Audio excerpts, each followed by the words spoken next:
Hi, Maria here. I got some questions on how to make wire bird legs, so I'm gonna go over that today. And I want to start with different kinds that I have made. This is, of course, sewn bird, and these legs were made with, I think, maybe 20 gauge wire, and then wrapped with floral tape and painted. And how to make these for fabric birds, like really light legs, you can go to nwoodhandmade.com. She has a free tutorial how to make these legs. I'll put a link in the description.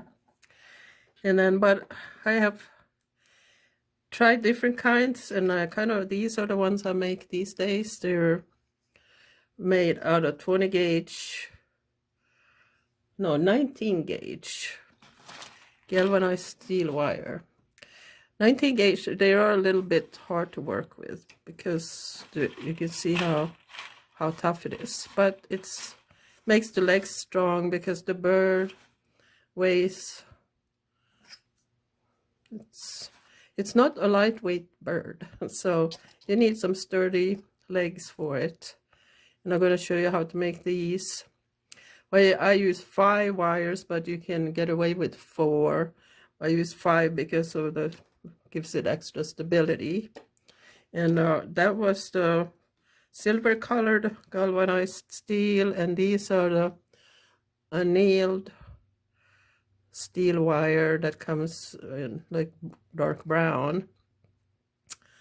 And you can use either one. So there are different ways of making legs, but I'm gonna just show you this. I don't think I came up with the idea. I don't know where I got the idea, probably Pinterest. But you always end up modifying things.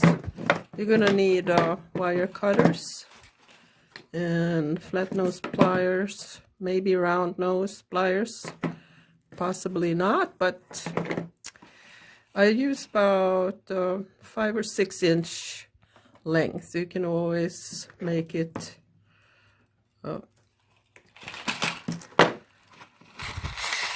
shorter or longer depending on the size of the bird, but I stick at least 2 inches into the bird, and I would be using most of my birds like this has a styrofoam ball inside, and you stick them in maybe up to here, so that's about 2 inches or so.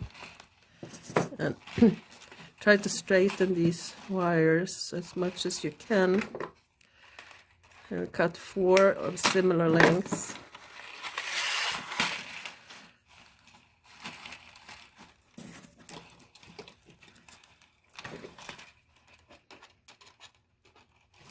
They don't have to be exactly the same length, but it's always good.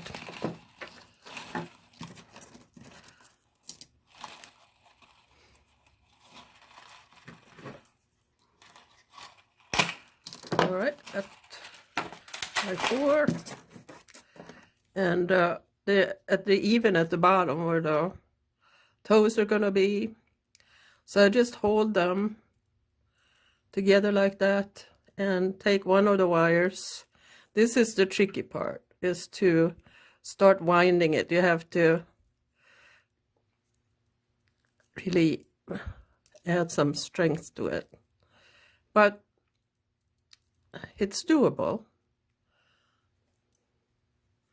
So you can get a slightly, like a 24 gauge was probably be the softest I would use for bird legs.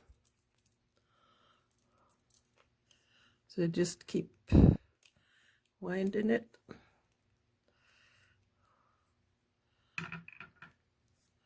And there you go.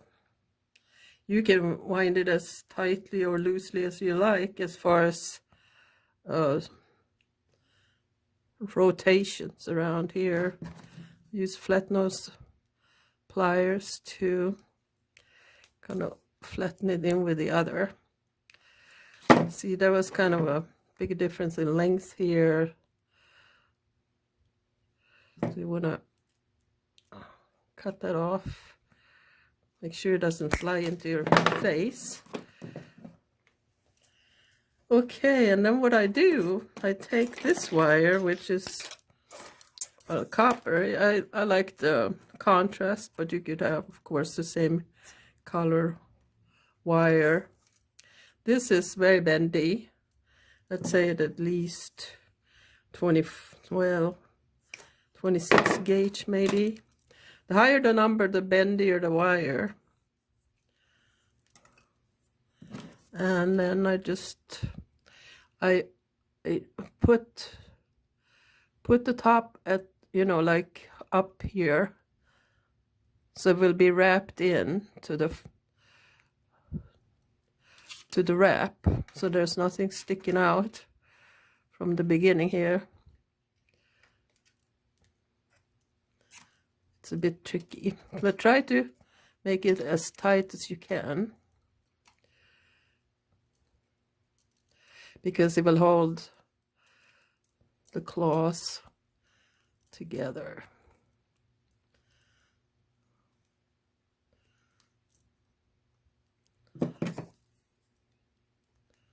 You can use the pliers to flatten it in like that, as much as it goes.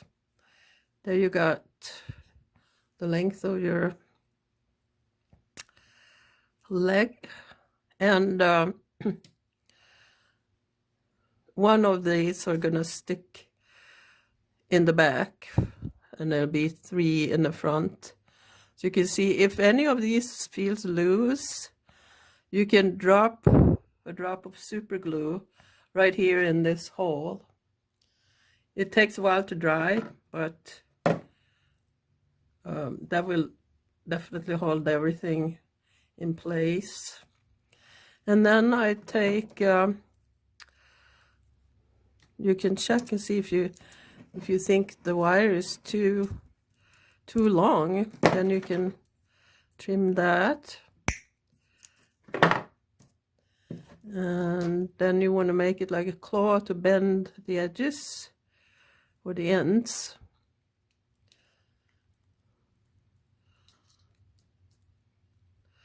To get it even, you're going to have to fiddle around with it a bit, but as you can see, it's one of them was quite a bit.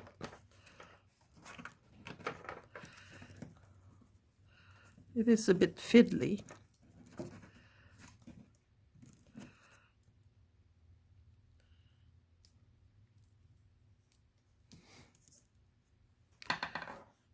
Well, that was pretty uneven length, wasn't it? I'm gonna trim these. Well, you don't want to make them too short, because you need some width for them to keep the bird standing, especially if the bird is not super lightweight.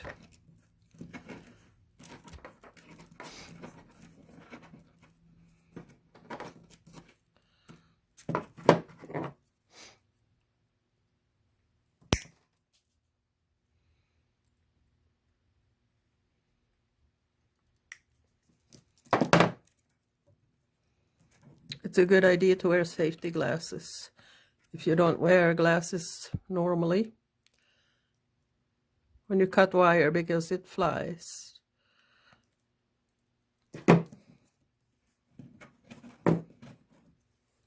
So that's one leg there, and I'll straighten out to make sure these are straight. And then I take a piece of masking tape,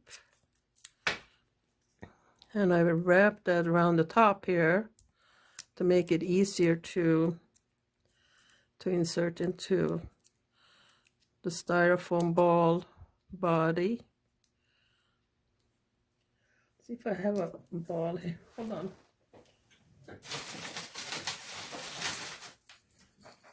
This is a pretty big one. I don't know how, but you would stick it in. So even before you make the ball, you can have, I mean the bird, you can have the 2 legs inserted in the styrofoam or whatever you're using for a body, and it would be already part of the bird, so you wouldn't have to worry about it later. So you can even stand on 1 leg here. But anyways, and then you can decide how long you want the leg to be depending on the size of the bird. But here, one other thing is these are a bit sharp, so sometimes I use just a metal rasp to soften the end of these, just to make them gentle to any tabletop that they might stand on. So it's never going to be completely soft, but you can get the very cut soften. It's hard to explain.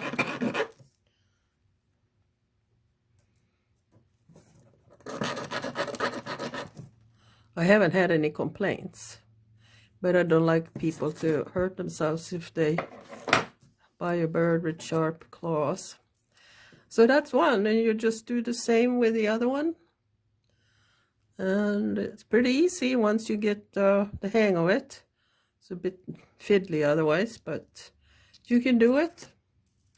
Thank you for watching.